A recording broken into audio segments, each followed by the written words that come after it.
abakungu abavunaanyizibwa ku by'entambula by'ennyonyi beeganye eky'obutaba na bukugu bumala mu kukola emirimu gyabwe era ng'eyaliko omukugu mu by'ennyonyi nga mubaka wa paliamenti ow'Essoroti Mike Mukula bwe yategeeza eggwanga gye buvuddeko. Mike Mukula okwanika obuzina bw'abakulira ekitongole kya Civil Aviation Authority kyaddirira ekitongole kino obutamuwa layisensi y'okuddukanya ettendekero lyali atandise erya Uganda Aviation School kye bagambye nti ettendekero liriwo mu bukyamu nga n'ebikozesebwa tebimala nga teririna bakugu bamala. Captain Mukula yategeeza ng'ekitongole kya Civil Aviation Authority bwe kikotoggedde emirimu gy'abamusiga nsimbi naddala bannayuganda okubaggyako layisensi ezibakkiriza okuddukanya emirimu gyabwe olw'obutaagaliza obujjudde mu kitongole kino. Omu ku bakungu mu kitongole kya Civil Aviation Authority, John Kagolo, tusuubira ettendekero lya Mike Mukula teririna mutindo gwetaagisa kuweebwa layisensi okukkirizibwa okuddukanya emirimu y'ensonga lwaki wakyaliwo okubuusabuusa eri ettendekero lino. Tugoberera amateeka g'ensi yonna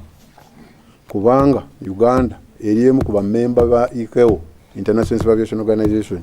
Tusobola kukola kintu ekitakwatagana na biragiro bye batuteerako ate naffe ne tubisayininga nti bituufu. Mukula yategeeza nga bw'agenda okuwawaabira ekitongole kya Civil Aviation Authority mu mpuga z'amateeka olw'okumulemesa okukola obulungi emirimu gye, kyokka Civil Aviation Authority egamba nti neetegefu okutunka naye mu kkooti. I cannot keep quiet and lament when I have lost close to $1.5 million. The biggest bottleneck we face now in the aviation industry is the internal capacity of the regulator, which is extremely weak. Bwe bakutwala mu kkooti tolina kirala kya kukola okujjako kujja n'owo n'okola kiri ne weewozaako.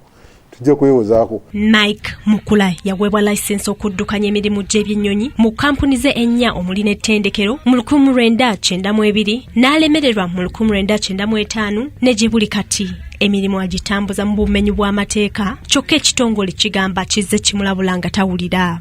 Nakalema Grace, Kingdom TV, amalindirire.